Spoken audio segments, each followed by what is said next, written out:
क्या किया, वो एक महात्मा के पास पहुंचा। महात्मा के पहुंचा, हाथ पाथ जोड़े और बैठा।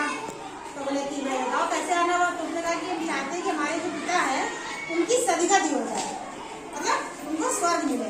तो बोले, तो महात्मा ने कहा कि स्वर्ग मिलना या नरक मिलना ये तो व्यक्ति के कर्मों पर आधारित है, इसमें हम या तुम कुछ नहीं कर सकते। तो वो बोला नहीं नहीं, वो अपनी यानी उनको सदगति दिलाना है।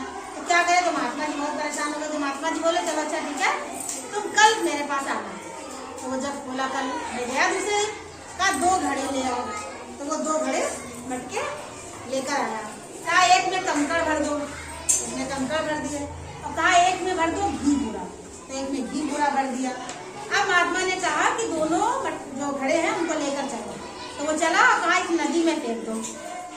तो नदी में दोनों घड़े उसने फेंक दिए। तो जैसे ही कंकड़ वाला घड़ा जब फेंका पानी में, तो कंकड़ पानी में तैरेगा कि डूबेगा? डूब गया। कंकड़ वाला जो था घड़ा तो फूट गया, मैं फेंके घड़ा फूट गया और कंकड़ सारे पानी में डूब गए। तो घी वाला जब घड़ा डाला गया, तो घी वाला क्या हुआ, घड़ा फूटा, घी पानी के ऊपर, घी तो तैरेगा ना, तेल घी पानी में तैरता, तो घी तैरने लगा। तो अब महात्मा ने कहा जाओ सारे कंकड़ जो पानी में डूब गए हैं उनको तैरा हो जाते। तो उन्होंने कहा महात्मा जी कैसे हो सकता है, कंकड़ तो पानी में डूब ही जाएंगे भाई। तो कहा अच्छा कंकड़ नहीं डुबा सकते तो जाओ घी जितना तैर रहा है घी को पानी में डुबा दो। तो बोला घी पानी में कैसे तैरेगा, डूबेगा, घी तो पानी में तैरेगा। तो उन्होंने कहा ठीक उसी तरीके से कि जो व्यक्ति अच्छे कर्म करेगा वो अपने आप पार हो जाएगा, उसमें हम तो कुछ नहीं कर सकते। जैसे कंकड़ को जब हम तैरा नहीं सकते, घी को जब डुबा नहीं सकते, तो हम ये भी नहीं कर सकते कि किसी के अगर अच्छे कर्म है तो हम कहते जाओ तुम्हें नर्क मिलेगा या तुम्हें दुर्गति होगी। किसी के अच्छे कर्म है तो हम उसको अच्छा ही मिलेगा, किसी के बुरे कर्म है तो उसको बुरा मिलेगा।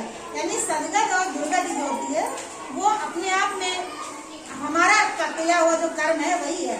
अगर हम अच्छे कर्म करेंगे तो हमारी सदगति होगी, यानी हमें पार मिल जाएंगे, पार निकल जाएंगे। और दुर्गति करेगा, बुरे कर्म करेगा। और बुरे कर्म क्या होते हैं, ईर्ष्या करना, किसी की बुराई करना, द्वेष करना, यही तो सब बुरे कर्म है।